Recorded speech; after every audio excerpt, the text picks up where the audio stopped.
G'day legends, I hope that you're having a fantastic day and so far you've had a great weekend leading into what I hope is a good working week as well. You're only 5 days away from another break, but today, legends, we do have a lot to go over as we always do. Of course, we need to look at the maps and footage that I see as strategically important or a geolocation that is important also. If you just want to see things blowing up, there's plenty of other channels on both sides of the aisle for this. So we're going to look at the maps, we're going to look at where things actually are sitting and what some pages are saying that the battle for Kupiansk has begun. Of course, we see those Russian troops operating some 4 kilometers behind the line there, said that it was cut off, but some mappers and war analysts have a very different opinion of this, also where it does look like Russia has crossed in another part of the border into Ukraine. So we'll talk about that at length. I want to talk about drones, existing equipment, but being used in a different way, and go back a couple of months to something that I shared with you guys off the front line. We need to also talk about what Zelensky's comments and what Elon Musk's comments are being made. But Zelensky, in an interview, has said from our side, we must do everything to end the war next year by diplomatic means. This is very important. So definitely some changing in messaging there. But Ukraine's former Minister of Foreign Affairs, Dmitry Kuleba, has also spoken about internal unrest, something that you and I have spoken about if this doesn't end on great terms for Ukraine. So we'll look over that as a whole. But before I get into all of that, I want to talk about propaganda. Now, as we know, throughout this whole war, there has just been huge amounts of misinformation, disinformation, information that may be somewhat correct, but not having nuance that sort of sits between those two. Just overall propaganda has been a huge part of this war. But very recently, what I have noticed is a huge increase in Ukraine's propaganda machine as well, from individuals at NAFO through to other channels too, not only away from the typical mainstream media. And what got me started thinking about this was this video released from Defense of Ukraine, said to be a Mi-8 helicopter, but this is obviously a fake. At the time of recording, this had been up for about 9 hours. And as you can see, at least to my eye, this is a rendering at best of PS1 sort of style, but that is obviously a fake video.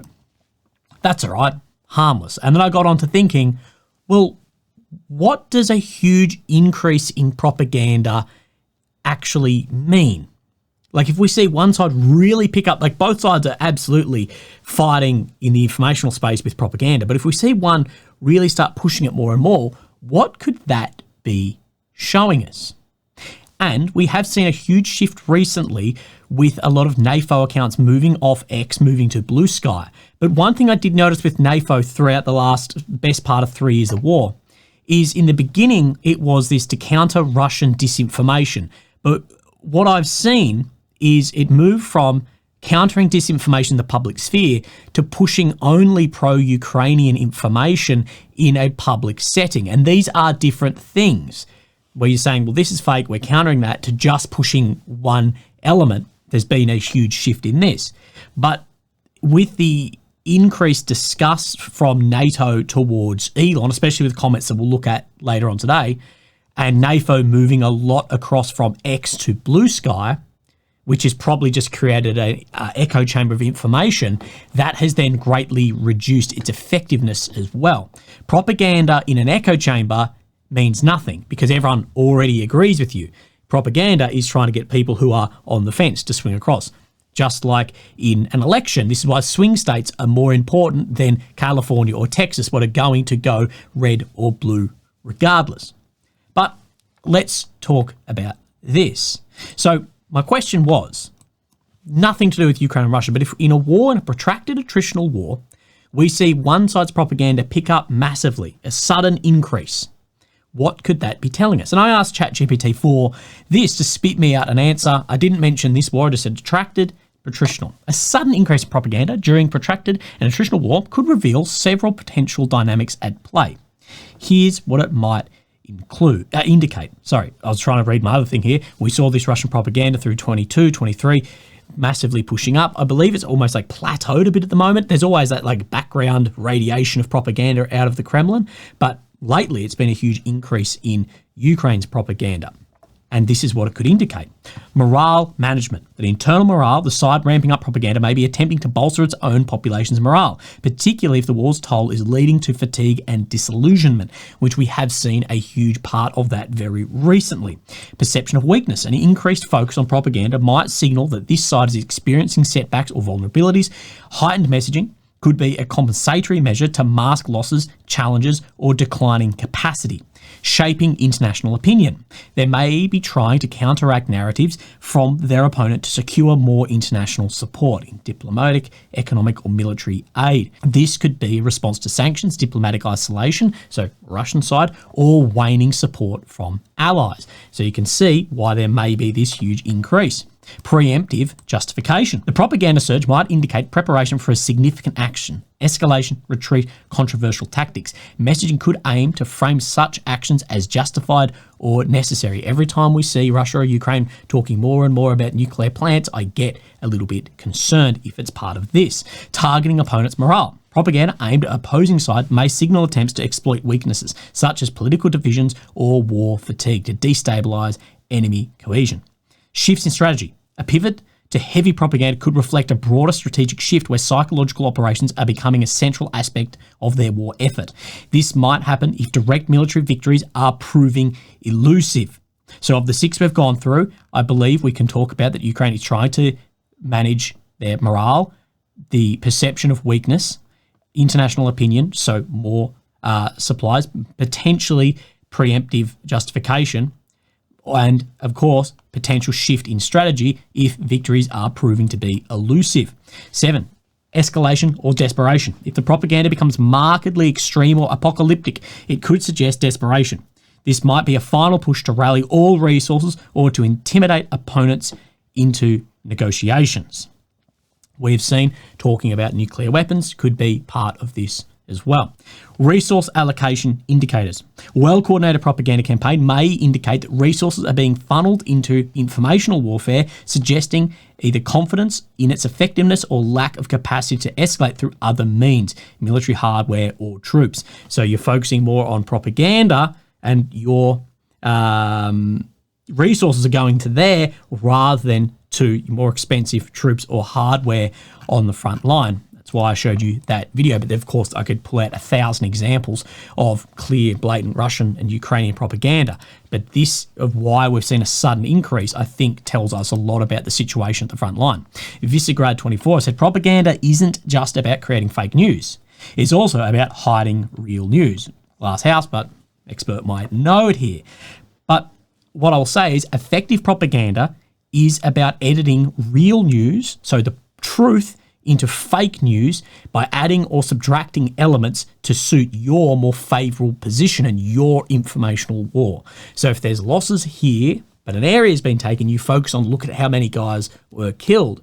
The other side will not focus on how many were killed, and they will focus on the kilometre squares being taken. So remember, there's a huge propaganda war being fought here, but I think this page here is a bit rich to be sort of calling out ignoring parts of information as well. But keep that in mind because that's going to become more relevant as we talk through other pieces around information and where things are changing. So let's have a look at the maps. And of course, we have a lot to go over in this. So here is the capital of Kyiv, and in the center of your screen, of course, Ukraine. And the red has been occupied since 22, the purple since 2014. Sorry, I got completely out of whack with my normal introduction to that. I had no idea where I was going. So there's a few things I want to show you, and I'll send this across yesterday. So the last time was higher daily changes was December 22. So the 23 months ago was the last time we saw gains of this speed in the war. So the fastest part at the moment in 2 years is like yesterday, on that 57 to 60 kilometre square that Russia gained. And you can see so far in November up to the 16th, of course the 17th today, some 360 kilometre squares being further occupied by Russia, crumbing up and probably will go over the last month, which was the largest in over 2 years of war. Also, So let's read what a commander has said about the situation on the ground.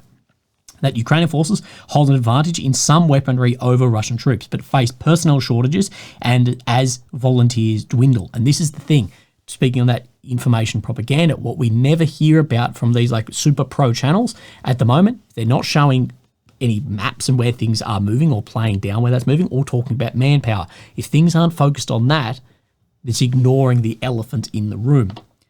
And defending without an advantage in infantry is very hard. At the moment, the enemy has a significant advantage in infantry. So saying that Russia at the moment has that advantage in infantry. In some types of weaponry, Ukrainian defenders are not inferior to the Russians and even have an advantage in some cases. But overall, the biggest problem is manpower. Anyone who talks about this war and doesn't talk about manpower at the moment is pushing a narrative.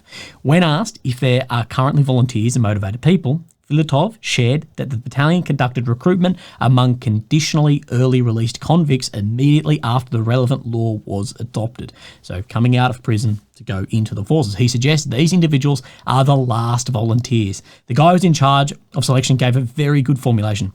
These are the last volunteers. So saying that those who want to volunteer to fight, not conscripts, who were the prisoners, they were the last ones. Because the last volunteers are precisely the conflicts, people who voluntarily joined the military.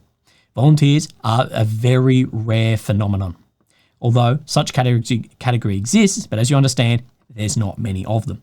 The rest are people who are conscientiously come to fulfill their duty, but well, they are caught by the territorial recruitment centres. So those who are coming, they are being conscripted by territorial guard. Conscription in Ukraine. A new mobilisation law came into effect in Ukraine on May 18th, setting a deadline for Ukrainian conscripts and reserves to update their military registration data. New York Times has said that Ukraine conscripted about 30,000 people per month after the new mobilisation law in May. But by the fall, the pace of conscription in Ukraine fell back to May level before the law was adopted and is now, according to this, and this was by the Voice of Ukraine, who put this article, is not covering combat losses. We'll talk about further mobilisations and what Zelensky has said particularly about this. But that just to give you a quick idea of what is happening on the front and why we couldn't be seeing this front line moving. Now, let's talk about Kupiansk. And so the grey zone is still shown on this map. It hasn't been recovered yet. What indicates to me there's still some presence of Russian forces in here, although some maps show that it's been bolstered and fighting for the city has started. Situation Northern Front. Battle for Kupiansk has begun.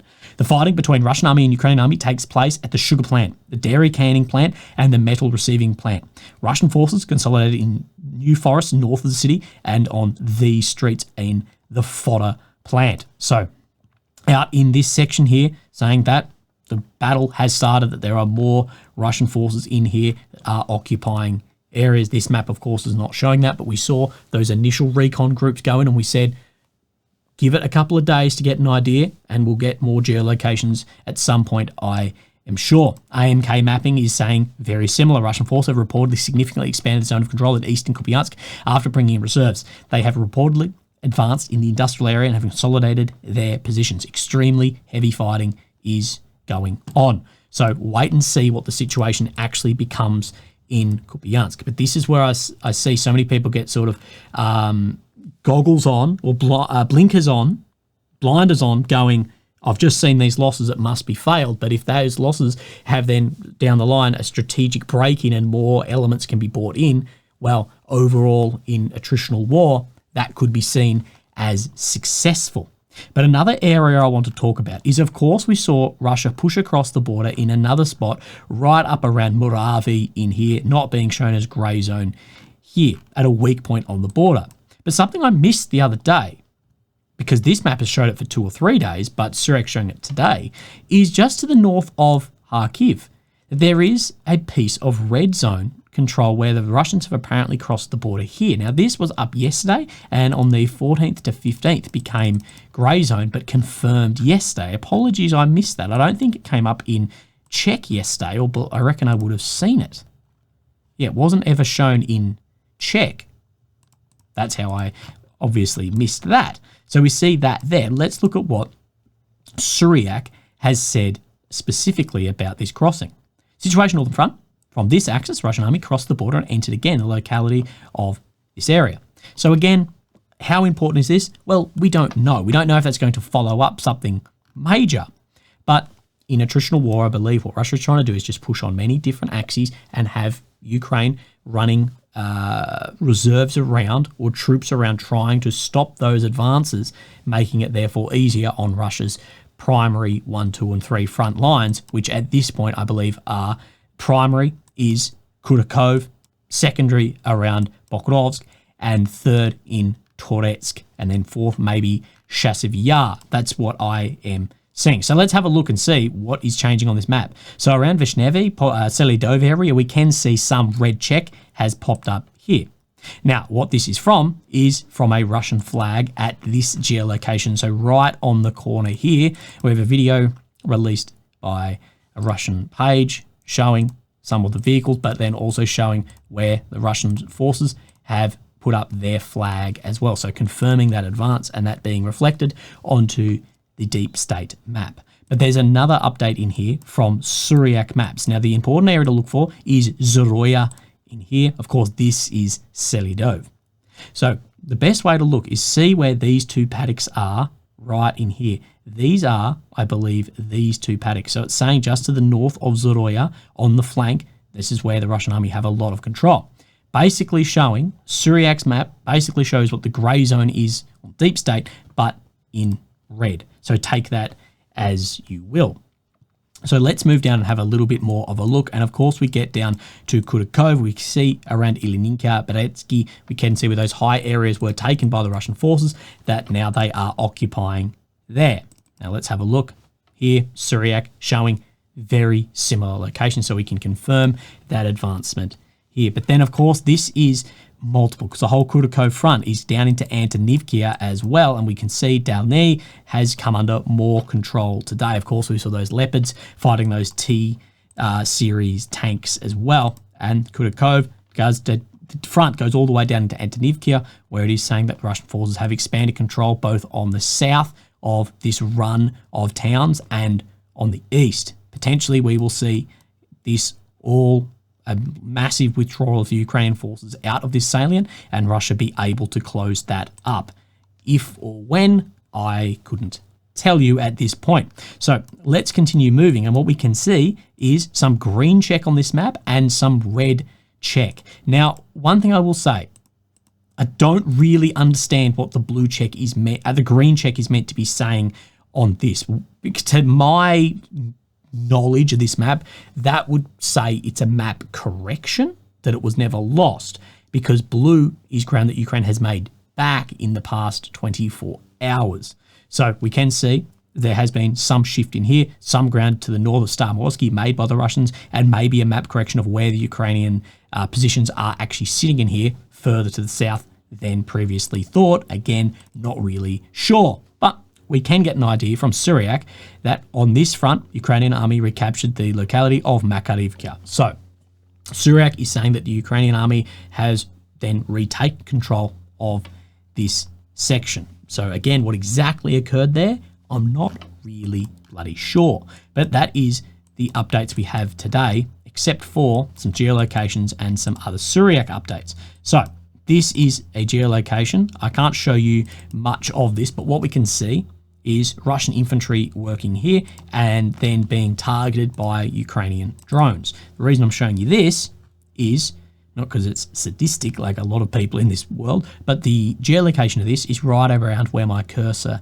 is in here, so working in these blocks. There has been a lot of fluid back and forward fighting in these blocks. Even if not shown as grey zone, there definitely has been from Ukrainian and Russian helmet cam footage you have seen, and of course footage like that drone footage from Ukrainian drones targeting Russian infantry in that area. And on Suryak today, he shows this area as red as where that geolocation was, and that more area in here has come under Russian control after we did see yesterday, the day before, Suryak saying that Russia was pushed back by the Ukrainians here. Now let's jump our way up into Chasiv Yar. Now, one thing it does show is a grey zone increase out to just about where we saw those soldiers yesterday, was about where my cursor was, where we saw that geolocated footage of Russian infantry crawling under beneath that building. So that has definitely increased some grey zone there. Let's look at what Suryak is saying. Chasiv Yar, During the last days, Russian army managed to advance in the edge of this district into the central district of the city. So same area that the grey zone is being shown and where we showed on the map and thumbnail yesterday. So let's talk about drones and some things that we are seeing change. If I've missed any updates on that, I do apologise. So basically what we got was through some Ukrainian media and Telegram channels that there's an update to the satellite navigation on Russia's Shahed Goran drones. That these flight control units are a replacement of satellite navigation model from the usual to then new type. So existing weapons drones being updated for the new GLONASS module supporting real-time kinematic technology, which allows it to receive current corrections with an accuracy of millimeters in real time via the internet. So using Ukrainian internet like SIMs in these too.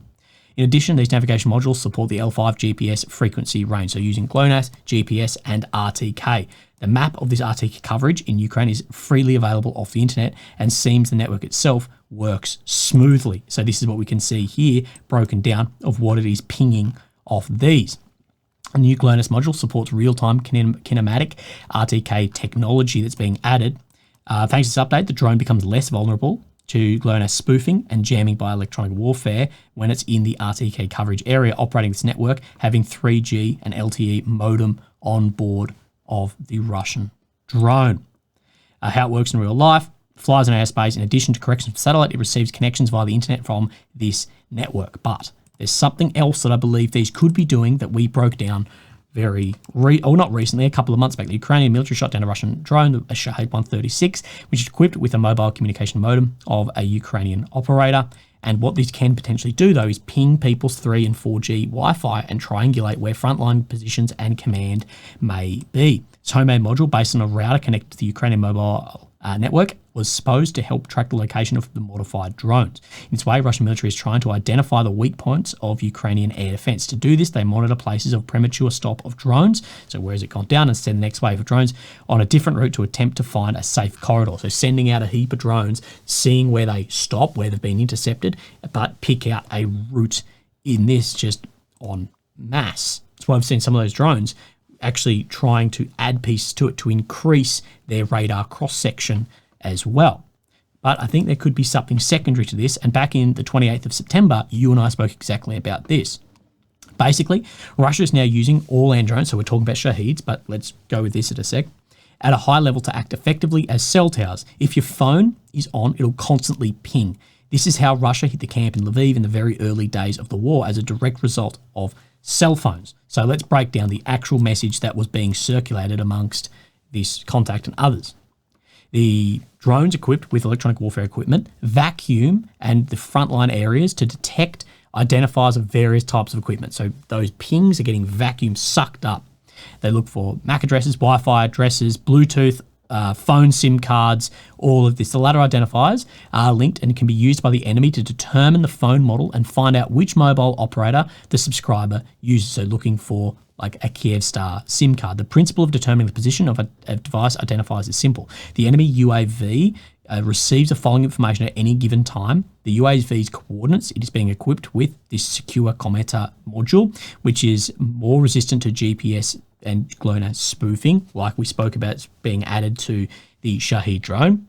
Time and date of where the drone is located, and a number of the device identified detected by the UAV.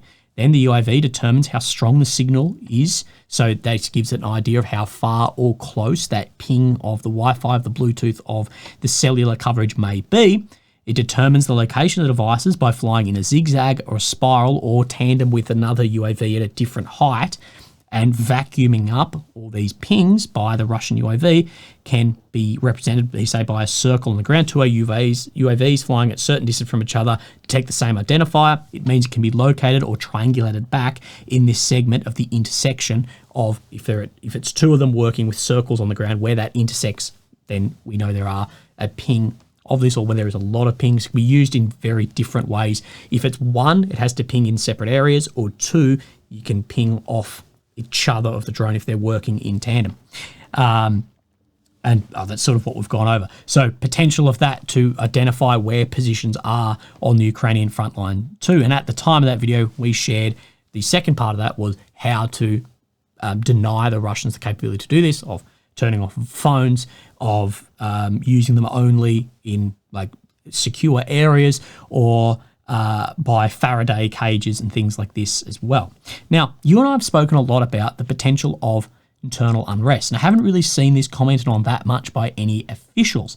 But Dmitry Kuleba, we've spoken about a lot, the former Minister of Foreign Affairs in Ukraine, has spoken a bit about this with The Economist. Many believe Mr. Trump will strip Ukraine of financial assistance to force it into a more accommodating mood. Yet President Volodymyr Zelensky would not immediately bend. He would still have some support from America, dispatched in the final days of Mr. Biden's administration, plus more from Europe. If the money were to dry up, a new dynamic would come into play, and not all of it on the battlefield. True. Bereft of funding, Ukraine could lose ground completely. If the Trump administration then imposed unpalatable peace terms on Ukraine, and if Mr. Zelensky agreed, which he believes is an unlikely scenario, part of Ukrainian society would resist. Domestic unrest would risk the country's internal collapse. Now, I have spoken about this. I believe Ukraine need at some point something palatable. If it is unpalatable, we know there are ideological nationalist groups working in Ukraine. Could we see an insurgency against the Russians, or could we see even internal collapse and unfriendly segments towards the Kiev government? That would give Mr. Putin the victory he long desired, painting Ukraine as a failed state. Also, it would move away these EU and NATO further away from acceptance into that also. But responsibility for it would fall squarely on Mr. Trump. He cannot afford for Ukraine to become his Afghanistan. I don't know if all the responsibility can then put onto Trump, who was not in power when the war began. Anyway, neither Mr. Zelensky nor Putin will agree to anything like the Minsk agreements. Both leaders have invested too heavily to accept such half measures now. This is why war becomes more bloody and brutal the longer it goes on, because of the resources and men that each state has had to pour into this war, into war in general. It becomes more and more expensive, therefore harder and harder to pull away from that war. The idea that territory for security could work is misguided. The war would not end if Ukraine were to reclaim its 1991 borders, nor if both sides were to agree on a new dividing line. The war will end only when Mr. Putin accepts Ukraine's right to exist as an independent and democratic Western power. Mr. Putin will not accept legal losses of his territorial gains, and Ukraine cannot accept otherwise. Therefore, like I'm saying, war is going to have to continue fighting. Hence, even if any temporary solution is reached, it will simply be a pause before the next conflict. It may sound counterintuitive, but under these circumstances, NATO membership would be the only way to prevent Ukraine from reclaiming its lands in the future. But Mr. Putin would not accept Ukrainian membership of NATO. So whatever happens, he's saying, no, that's not going to end shit. It's just going to be until the next war. And what capacity will Ukraine and Russia have in maybe a decade's time? In sum, none of these three leaders, whether Trump, Putin or Zelensky, can afford to lose. Ukrainian and Russian leaders see this war as defining their lives and also as existential. Those who crave de-escalation led by the president-elect then may be stunned to see the complete opposite in the coming months. Right now, both Mr. Zelensky and Mr. Putin view Mr. Trump as their chance to tip the scales in their favour. This is what I have said, that we could see the complete opposite of this, of what people are saying by Trump being a bad thing for Ukraine, and it could be the best thing. Maybe if the war has crossed an event horizon that a loss is inevitable, he will get the best deal possible. Maybe. I tell you, if I had to go into negotiation at this point in time for anything, and I had the choice between Trump or Kamala, I'd much rather Trump with his business mindset to try and get me a better deal. Or on the flip side of this, what Kulebar's talking about, the complete opposite is if Putin doesn't agree, Trump and his unpredictability and not having much of an aversion to escalation, as I believe Kamala would have had, may increase the aid to Ukraine hugely as well. I think that unpredictability is what Putin didn't want and what could be good for Ukraine. It's too early to say how this new Ukrainian conundrum will play out. But it is clear that instead of focusing on what Ukraine will accept, the only viable way forward should be forcing Russia to accept peace. Again, if you want that, Ukraine is going to have massive military gains on the front line. What I want to go over now is an interview that Zelensky has given and how some of the narrative and rhetoric has definitely changed, talking about negotiations. Now, of course, this comes in the wake of Donald Trump's victory, but also we need to look at how it's thrown the internet into a bit of a flat spin. So in this interview, Visegrad24, make it the second time on this channel, has quoted Zelensky saying that the US cannot sit and listen at the negotiating table and that we're an independent country. And Musk, of course, with massive ties into the Republican Party, has said his sense of humour is amazing. Now, what Zelensky is referring to is no, Ukraine will ultimately make the decision. The US cannot force this. What I'm saying, though, is the US is paying everything from wages to military aid and is by far the largest contributor to Ukraine militarily.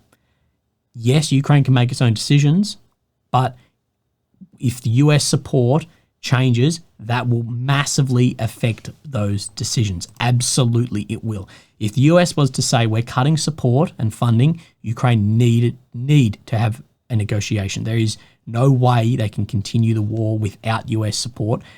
The European Union, NATO, Europe's countries cannot supply at this point in time the gap that the US leaving would create.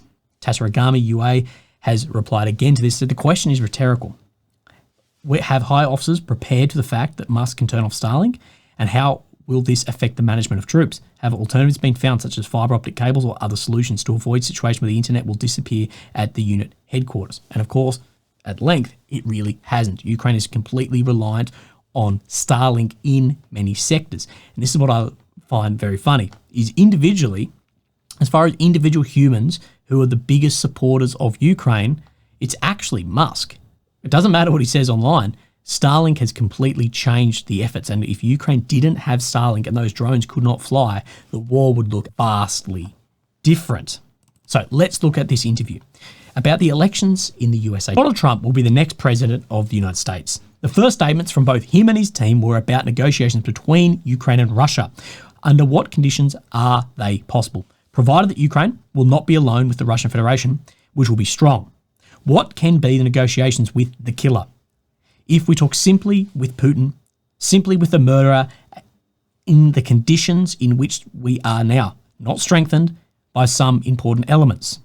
This is a losing status for Ukraine at the entrance. In a weak position, there is nothing to do in these negotiations. So I think accepting that at this point in time that Ukraine is in a weaker position than Russia is if negotiations were to start here and now. He does say America must maintain the position that Russia is an aggressor that has violated our territorial integrity and international law. This is one of the points that is important for any negotiation platform, and there should be also elements of our victory plan. Victory is a strong Ukraine. In diplomacy or on the battlefield is another question. This again, though, is what I would say, while Ukraine needs massive manpower. You listen to what guys are saying on the front line. It is manpower. But the US is not only a potential mediator in negotiations, this is a country that provides huge amounts of aid and that can encourage us to sit down at the negotiating table. What message did you get from Donald Trump during the contacts you had with him?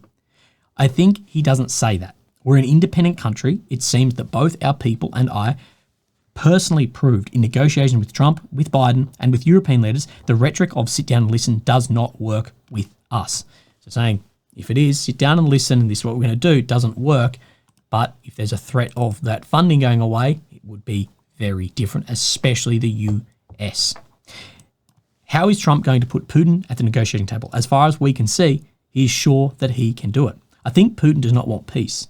But this does not mean that he does not want to sit down at the negotiating table with one of the leaders. For him, this is about destruction of political isolation. This is what Zelensky criticised Olaf Scholz, of course, the German Chancellor, for yesterday, was now you've taken Putin out of political isolation, which what we were trying to do with sanctions, with diplomacy, all this was isolate him.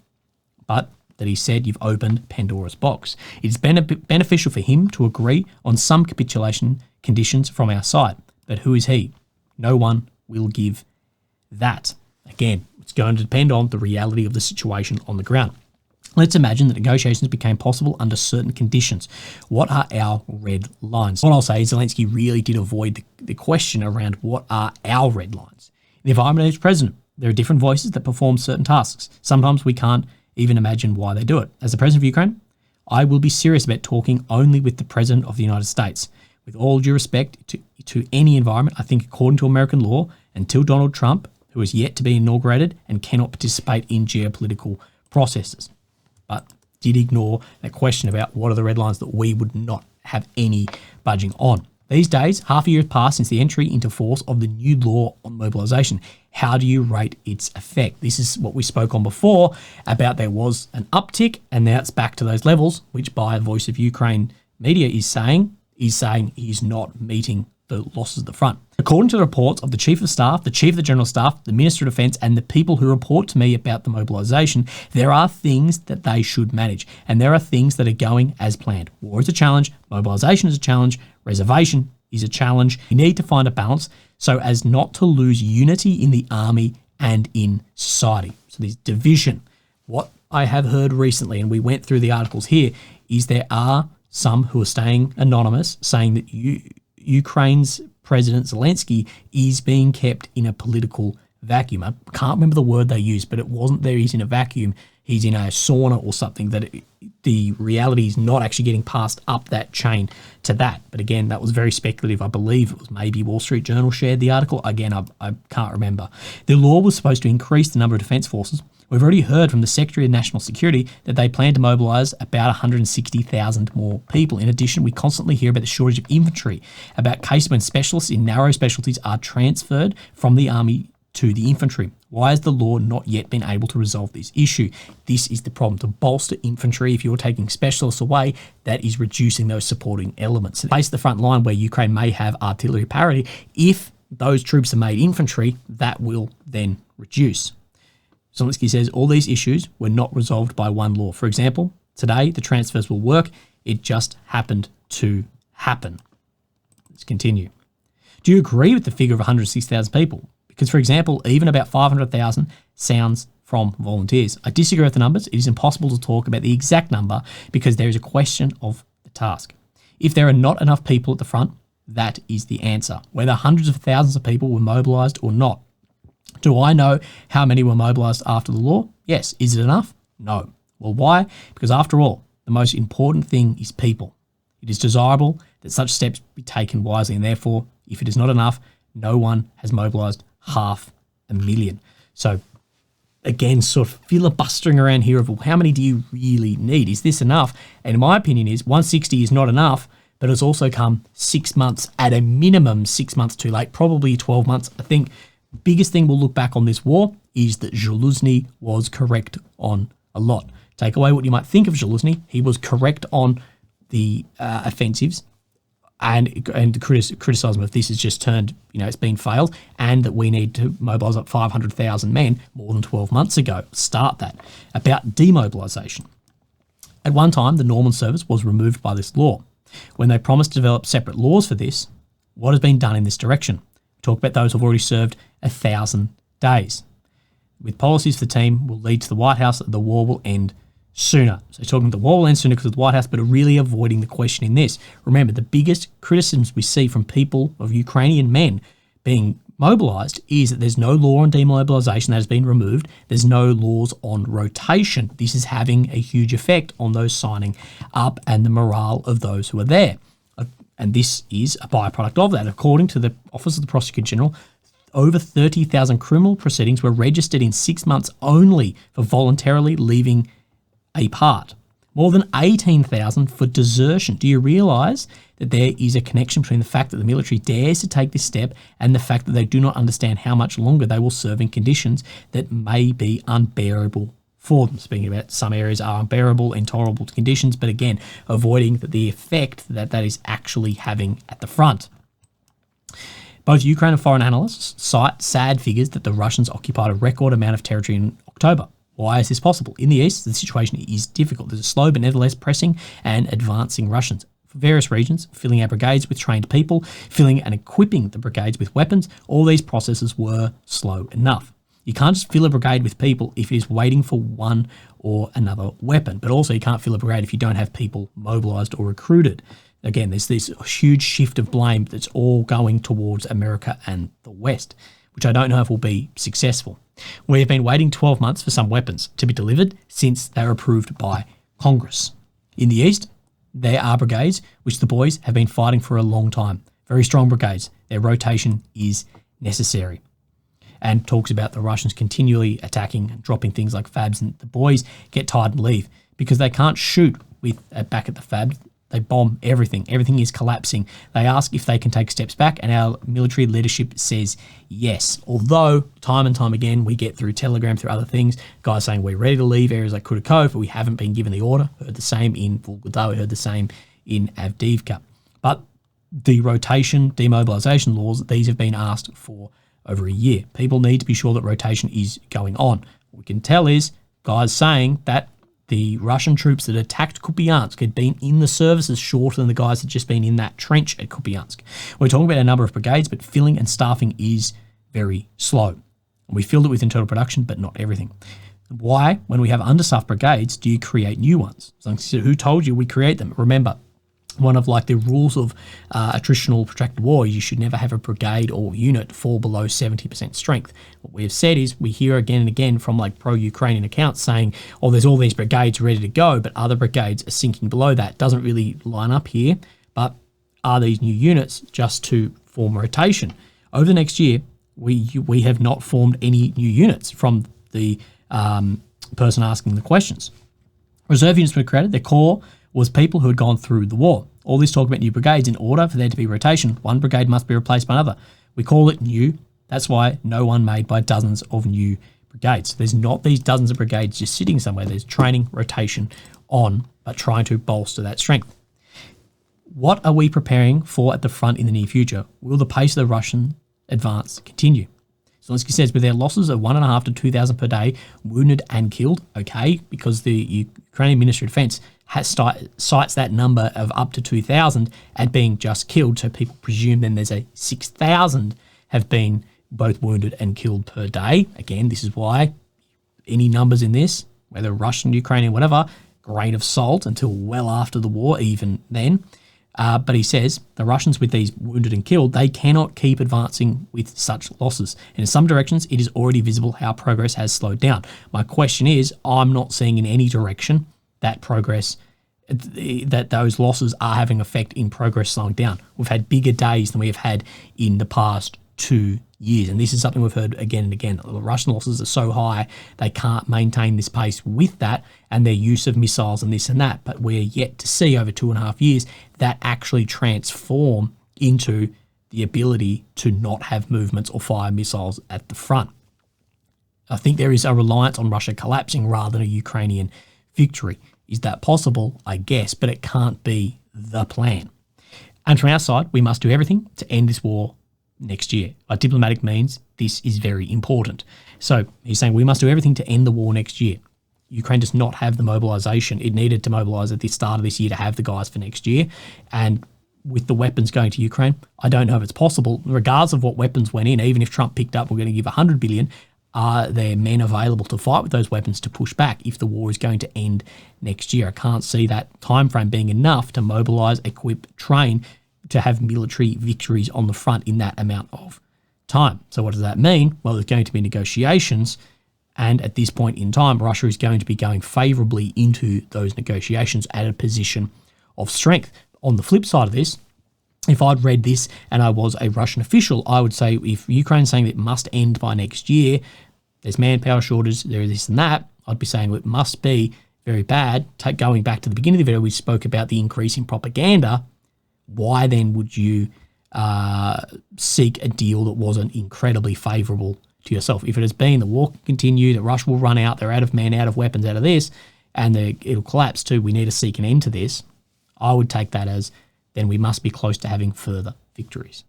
Legends, have a fantastic day, and I'll speak to you tomorrow. Thank you. Bye-bye.